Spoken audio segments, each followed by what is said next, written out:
Hey guys, it's been a while since I did any work on the Mercury outboard project, but I was cleaning up the workbench here and starting to put some stuff away and decided I wanted to push this bearing out of the bearing carrier just for the heck of it, just to get a good look at it and see just how bad it is. I ended up ruining it completely because I just banged it out with a chisel, which is not the way you want to do it, but I didn't really care because I already knew that this bearing was bad, just based on how much rust I could see inside it. Even if I could have cleaned this up, I wouldn't want to reuse it. So this bearing is toast.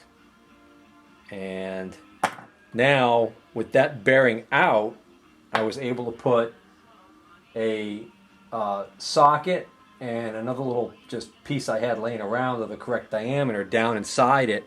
And I've got that set up on my press, so I'm about to push that that gear out of the carrier. Now, this backing washer for the O-ring is completely in the way, so you can't allow the carrier to be what bears down on these. I've got a pair of parallels in there. They're not really ground parallels or anything. I wouldn't want to use them in this situation. These are just a couple of pieces of scrap metal. Anyways, that washer sticks out proud of the gear just enough so that about a third to a half the diameter of this parallel is how much bearing surface I have for this to rest on as I push. And then I've got my pieces in there, but yeah, and obviously if I had to put a lot of pressing force on this, it would be a problem that I might be actually bending this this backing washer. But as luck would have it, it's actually not that tight of a press fit at all. It's coming out very easily. You know, it wasn't coming out easily enough for me to just beat on it. I mean, I might have been able to hit it with a dead blow mallet, but I'm holding it in my hand and hitting it. That's not really working out. And if I had it on the bench on these parallels, as soon as I take one smack at it, the vibration would cause the parallels to fall over, and I'd have to reset and do it again. So putting it in the press here worked out really well. And actually, in retrospect, I could have used the arbor press now that I think of it. My large arbor press probably would have worked perfectly fine for this. Although now I'm looking at... Oops. Oh, you should probably pay attention instead of looking around. Oh, gee, I hope I didn't break the carrier. Ha ha ha. For those of you who didn't already see that, it's already broken. Alright, so there's the toasty, rusty bearing. Oh, let's get that back over to the workbench and look at that under the light. Well, now I know why that gear didn't turn very smoothly at all. That bearing's got rust in it. You know, it's not all seized up. I see the cage has rust on it in spots. Wonder if that bearing could be saved. Probably not. Probably not a good idea. Alright, so here's the rest of the components. Here's the gear. And you can see that when this came to rest, it's last time that it was running. Clearly see this must have been down along the bottom sitting in the water because there's actually a rust line. It's almost like a water line right there.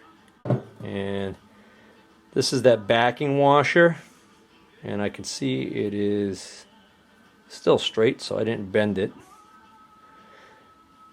Can't tell if this has one side, if this can go in either way or not. Clearly this side was what was, I believe, what I could see facing out this way, like that. So this is the side that should have been pressing up against the O-ring. That's just got a good sized layer of rust on it. That'll clean up though. The only way I could surmise that you pull this bearing out is with what they call an inside bearing puller, which I do not have.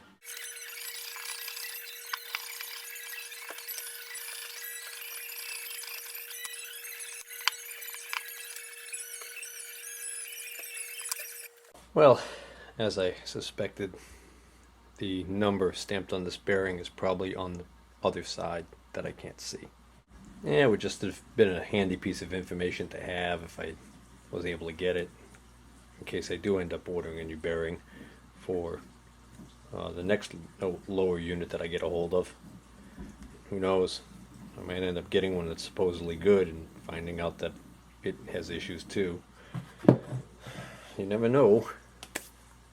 I also cleaned up these pieces a little bit better. These are the pieces that go around that shifting shaft.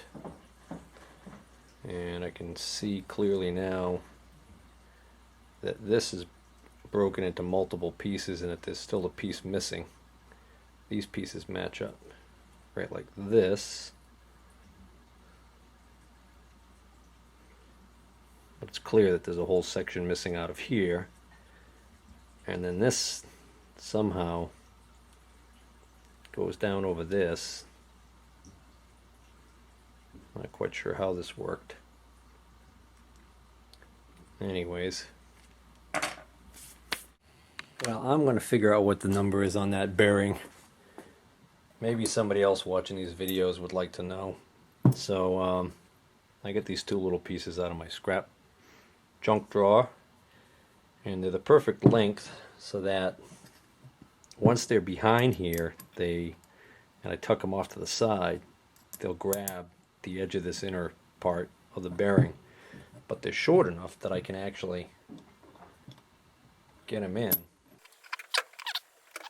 They're going to want to fall down if I tilt it, but I'll just hold them with my finger so you can see, kind of see how I got them in there. So what'll happen is, hopefully I can just get these to stay.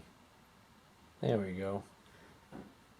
They're in position now, so that now I could put something down. I'm going to put this in the press, put something down there to push on those two little plates, and hopefully press this right out.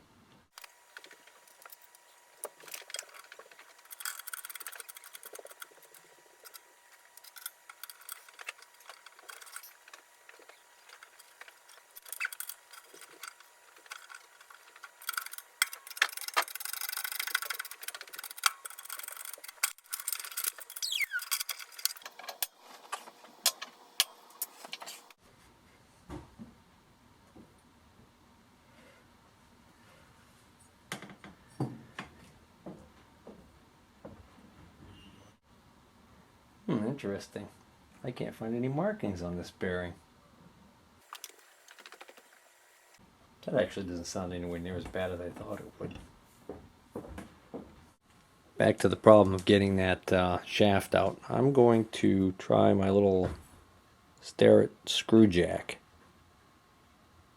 I'm going to put that down in there and then extend the jack, and hopefully this will actually push on the end of the shaft and pop it out of the gear. So there's the setup.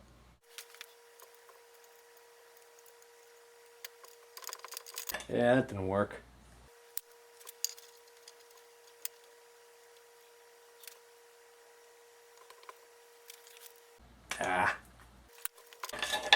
See, in theory, oh look, there's another shim. I better put that over there before I lose it. In theory, this seemed like a great idea, but then in practice, it's just not feasible. I think I'm just gonna get a block of wood and I'm gonna get downright medieval on this thing.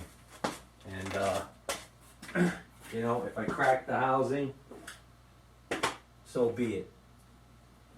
I was pretty much 80% to 90% sure I wasn't going to even attempt to weld this damn thing anyways. I'm just looking for the right block of wood.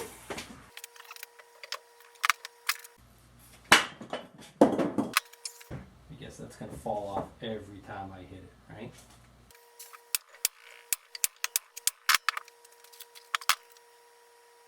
Can't believe that's still not moving.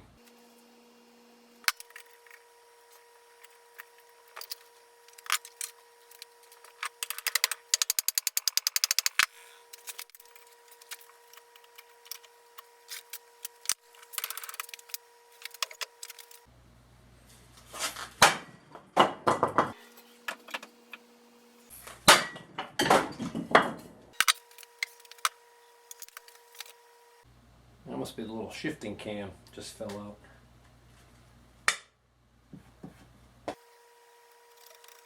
Huh. So with that out, this comes out, Which makes me wonder whether or not this is supposed to have a clip that holds it on there.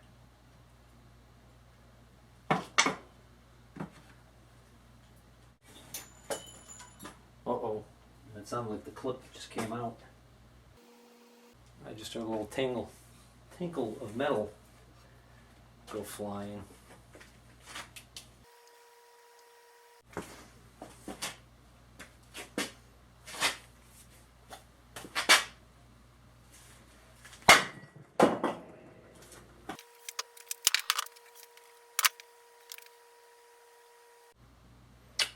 That's weird. Alright, let's see just how tough this is. That's bending the shaft, you idiot. Oh, for crying out loud. Well, since I'm not getting anywhere with that damn shaft coming out, maybe I should turn my attention back to this base of this water pump. Come on.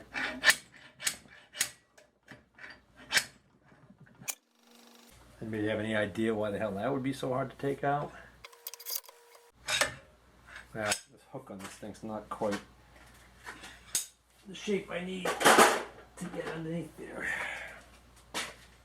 That's annoying as hell.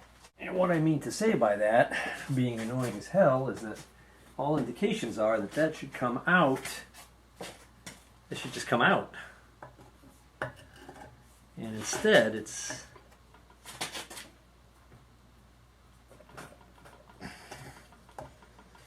acting like it's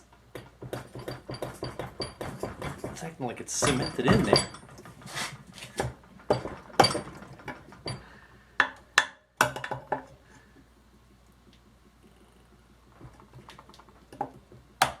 Oh, there we go. Moved a little bit.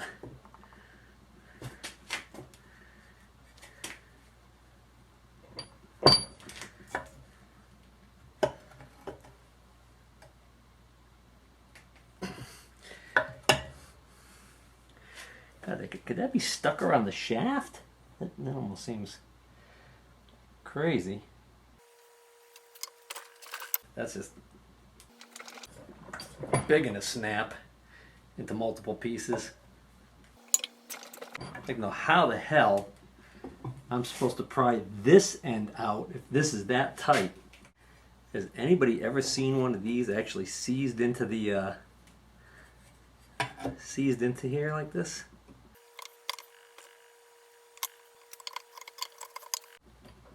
Ah, there we go. A little bit more that time.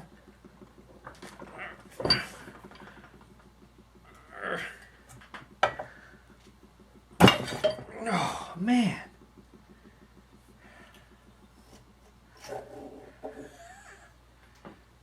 Holy cow.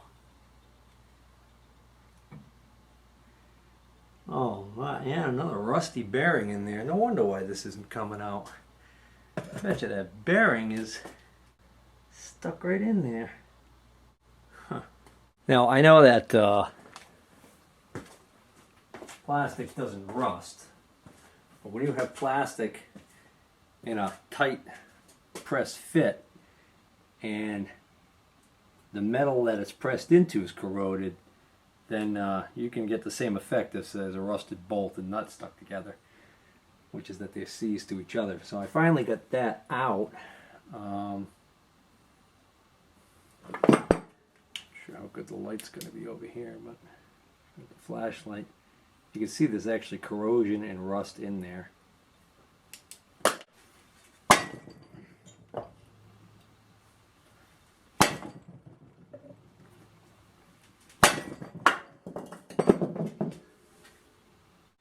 That appears to have moved. The space that I was seeing here no longer appears to be. That nut is a very shallow nut. No wonder why I had so much trouble grabbing onto it. You can actually see the corners now are rounded from my failed attempts when the socket was slipping. Okay, we might actually be in a close to ready to get this to pop off finally. That's it.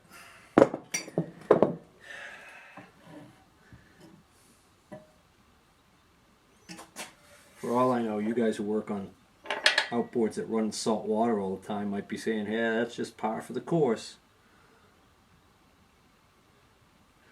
Not saying that this ran in salt water, but this definitely corroded like one that ran in salt water.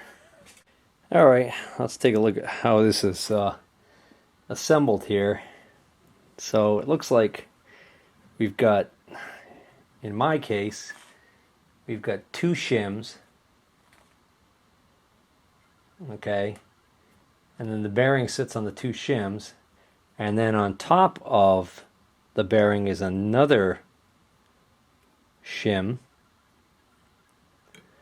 Okay, and then the water pump housing. So this shim goes on top.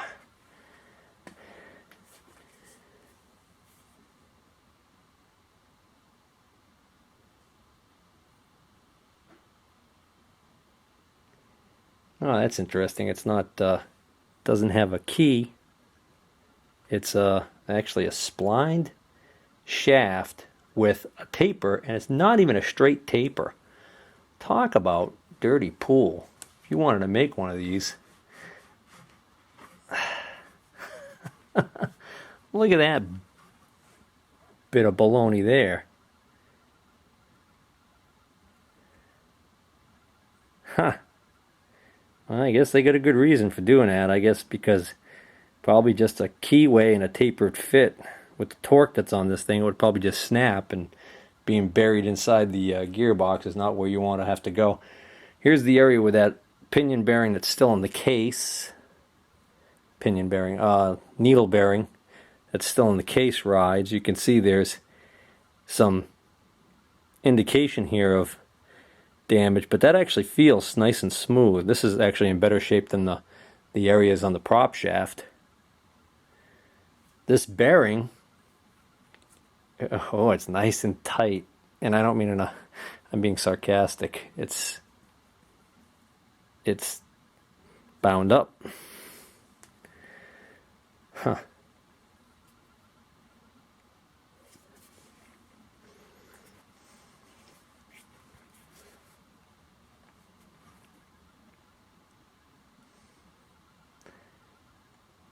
That shaft is a little burnt in this area here. There appears to be, yeah, this big seal right here is responsible for sealing the base of the water pump. Huh.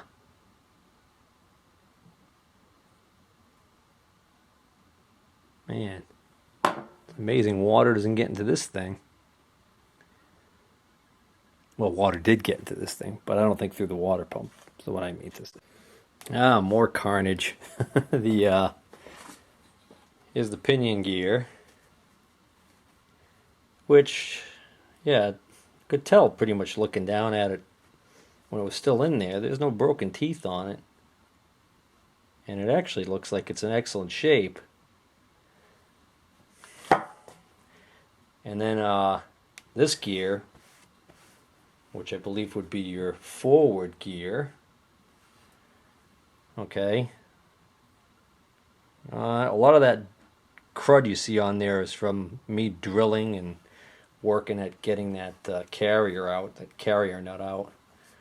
The actual bearing is crispy, crunchy, rusty. Oh.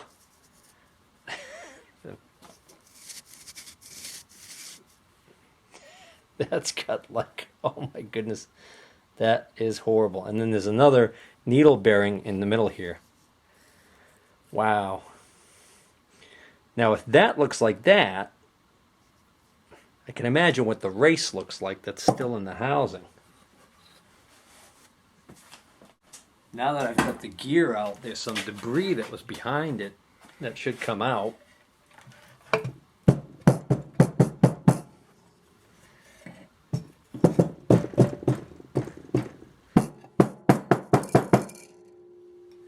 it's rust. It's balls of rust.